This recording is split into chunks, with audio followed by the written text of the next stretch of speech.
بسم اللہ الرحمن الرحیم۔ آج کی ویڈیو شب برات کی اہمیت، اس کی فضیلت اور اس رات میں کی جانے والی خاص عبادات سے متعلق ہے۔ اس ویڈیو میں ہم جانیں گے کہ وہ کون سی عبادات ہیں کہ جو اس رات میں ضرور کرنی چاہیے اور اللہ والے کرتے ہیں اور صحابہ کرام نے کی، اور جو اس رات میں جاگ کر ان خاص عبادات کو کرتا ہے اس کو کیا ملتا ہے۔ دیکھیں، یہ جو شب برات کی رات ہے نا، یہ نجات کی رات ہے،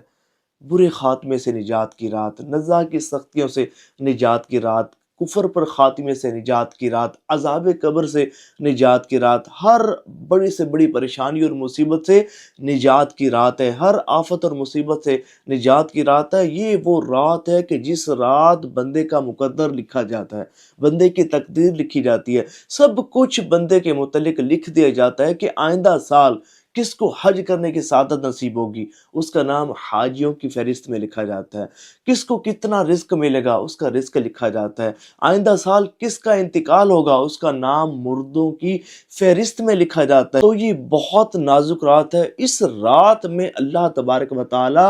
کی رحمت اتنی وسیع ہوتی ہے، اتنی وسیع ہوتی ہے کہ روایت میں آتا ہے کہ اللہ تبارک و تعالی قبیلہ بنی کلب کی بکریوں کے بالوں کے برابر اپنے بندوں کی مغفرت فرماتا ہے۔ اور قبیلہ بنی کلب یہ عرب کا مشہور قبیلہ تھا اور اس کے پاس اتنی بکریاں تھیں، فرمایا گیا کہ کم و بیش 50,000 سے زائد بکریاں تھیں۔ یہ جو رات آ رہی ہے یہ آتی ہے ایام بیز میں، اور ایام بیز یعنی کہ چاند کی 13، 14، 15 کو ہر ماہ کی طرح اس ماہ بھی ہم ایک خاص ریاضت کروانے لگے ہیں، اور یہ ریاضت وہ ہوگی کہ جو امام حسن مجتبی رضی اللہ تعالیٰ عنہ جو شب برات کی رات کو جاگ کر جو عبادت کیا کرتے تھے، وہ عبادت ہم انشاءاللہ ہم اس ریاضت میں کریں گے، چاند کی 13، 14، 15 کے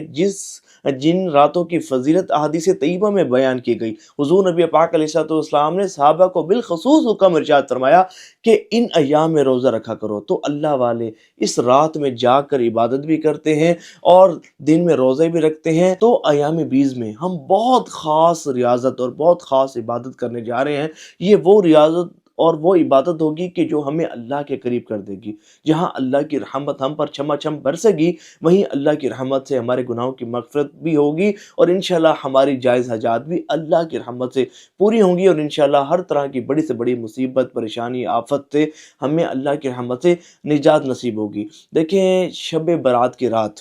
یہ وہ رات ہے کہ جس رات کے متعلق حضور نبی پاک علیہ الصلوۃ والسلام نے ارشاد فرمایا کہ لوگ اس کی اہمیت سے غافل ہیں، لوگوں کو پتہ ہی نہیں ہے کہ کتنی بڑی رات ہے، کتنی رحمت و بری رات ہے۔ اور دیکھیں، بتقاضۂ بشریت ہم گناہگار ہیں، ہم سے گناہ سرزد ہوتے ہیں، لیکن فرمایا گیا کہ بہترین خطا کار وہ ہے کہ جو اپنے گناہوں پر توبہ کرتا ہے، اللہ تبارک و تعالیٰ سے اپنے گناہوں کی مغفرت طلب کرتا رہتا ہے۔ دیکھیں، ہمیں اللہ کی خفیہ تدبیر سے ڈرنا چاہیے، نہ جانے ہمارے متعلق کیا لکھا جائے، ہمارے متعلق کیا فیصلہ کر دیا جائے۔ تو بڑا خوش بخت ہوتا ہے کہ جو اللہ تبارک و تعالیٰ سے اپنے گناہوں کی مغفرت طلب کرتے ہیں، اور یہی بزرگوں سے ثابت ہے، یہ مانگنے کی رات ہے، یہ گناہوں سے مغفرت کی رات ہے، اور اس رات میں ہم نے عبادت کرنی ہے۔ اور ایام بیز میں 3 دن ہم نے یہ خاص وظائف کرنے ہیں، اور یہ وظائف کون سے ہیں؟ یہ ہیں حضرت امام حسن مجتبی رضی اللہ تعالیٰ عنہ، جو نواسہ رسول، جگر گوشہ بطول ہیں اور جن کی شان و عظمت بھی بہت زیادہ ہے۔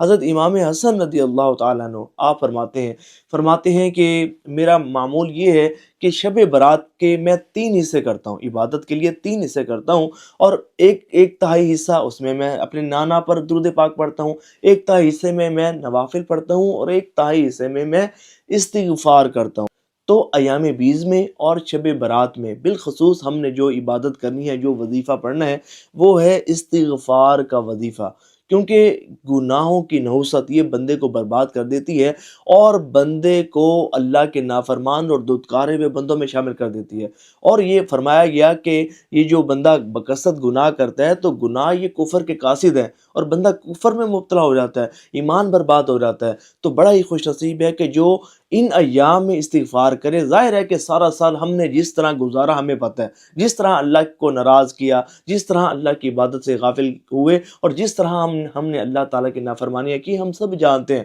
تو ہم جب بالخصوص ان ایام میں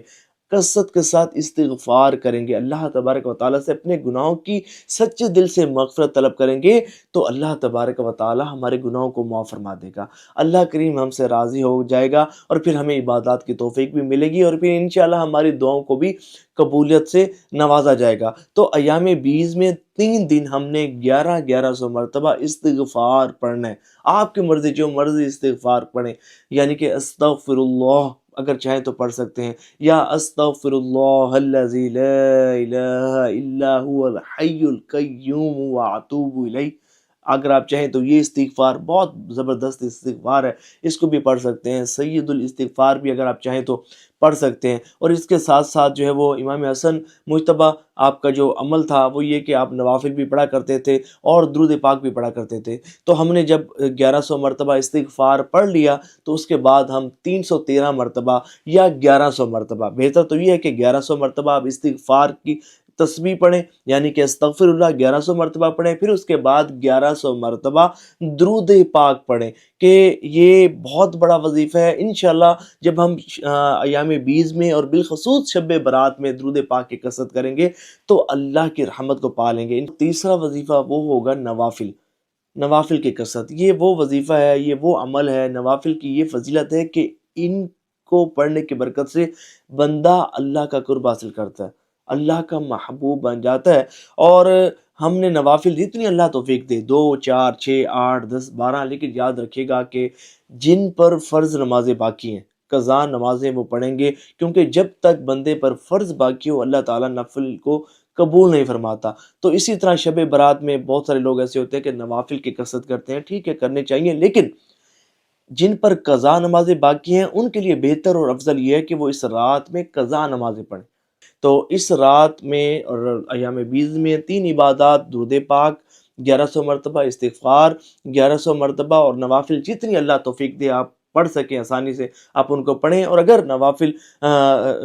کی جگہ اگر آپ قضا نمازیں پڑھیں گے تو یہ آپ کے لیے بہت زیادہ بہتر ہوگا۔ اور مجھے کمنٹس میں ضرور بتائیے گا کہ کون کون ریاضت میں ہمارے ساتھ شریک ہوگا۔ میں دعا گو ہوں کہ جو بھی اس ریاضت میں ہمارے ساتھ شریک ہو اللہ تعالیٰ ان سب کی بے حساب مغفرت فرمائے۔ کمنٹس میں آمین لکھیے گا، اور ثواب کی نیت سے اس ویڈیو کو شیئر ضرور کیجیے گا۔